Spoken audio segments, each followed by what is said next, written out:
The first Rolex I ever held belonged to my late grandfather. It wasn't ticking when my grandmother gave it to me, but after one shake, it came back to life.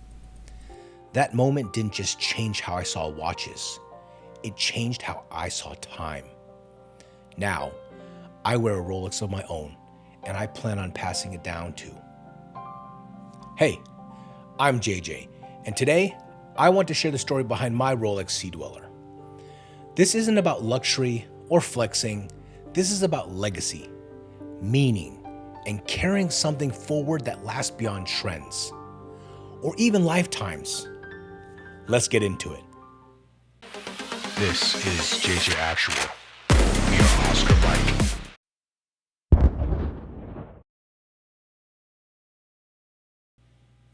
When my grandfather passed, my grandmother gave me his Rolex Datejust. He had bought it new in 1979 and wore it for decades. Through work, life, milestones, all of it. It had been sitting still for a few months, and when she handed it to me, it wasn't ticking. I initially thought maybe it was broken. But out of curiosity, I gave it a little gentle shake. And to my surprise, the second hand swept back to life. It almost felt like my grandfather continued on, even though his physical self had left this earth. That moment stuck with me. That wasn't just a watch, it was a legacy. And I knew right then I wanted to own a piece like that, not to show off, but to pass down.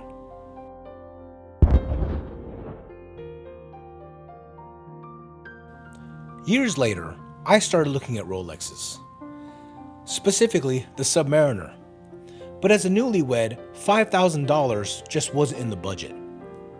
Fast forward a few more years, things had changed. But that $5,000 watch now was $8,500. That's when I said, if I'm gonna do this, I'm gonna get exactly what I want and continue to save for over 10 years. After a lot of thought, I chose the stainless steel Sea-Dweller. Not because it was loud or flashy, but because it wasn't. I didn't want attention. I didn't want a watch that tried to say something for me. I wanted something understated, rugged, and quietly excellent. The kind of watch most people wouldn't notice. But those who know. To me, the Sea-Dweller is a mechanical masterpiece, a tool built for purpose, and one I could wear every day with pride.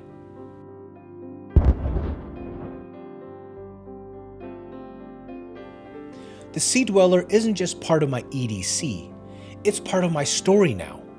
And just like my grandfather's Datejust, I don't plan on keeping it forever, but passing it down to future generations. This Rolex is an heirloom piece.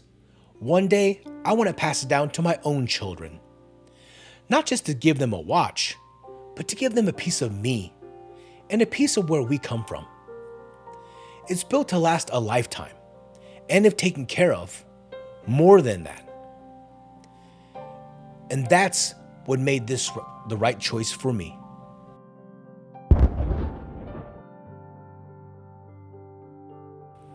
Every piece of gear I own has to serve a purpose, whether that's functional, personal, or symbolic. My Sea-Dweller checks all three boxes. It's not the flashiest piece I own, but it's one of the most meaningful. In a world of digital everything, having a mechanical tool that just works is grounding. No updates, no notifications, just presence. It reminds me to slow down, value things that last, to carry not just what's useful, but what matters. This watch is part of my everyday carry because it reflects the way I want to live.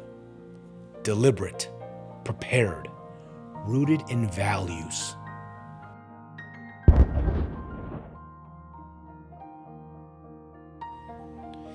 In a world where everything is designed to be replaced, The Rolex reminds me of what it means to keep something, to care for it, to let it age with you, not ahead of you.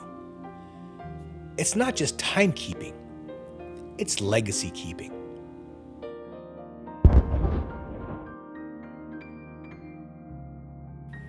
Even now, when I glance down at the Sea-Dweller, it doesn't make me think, this is mine.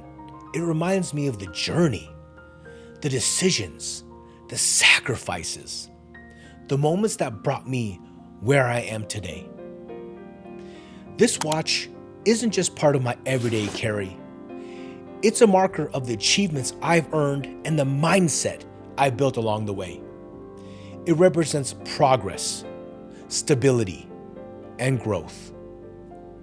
It reminds me that where I am today didn't happen by accident. It happened by design. If you have a watch or any item in your EDC with a story behind it, drop in the comments down below. I'd genuinely love to hear about it. It doesn't have to be expensive, just meaningful to you. And if this video resonated with you, you know what to do, but only if you feel I've earned it. We'll catch you in the next one. JJ Actual, out.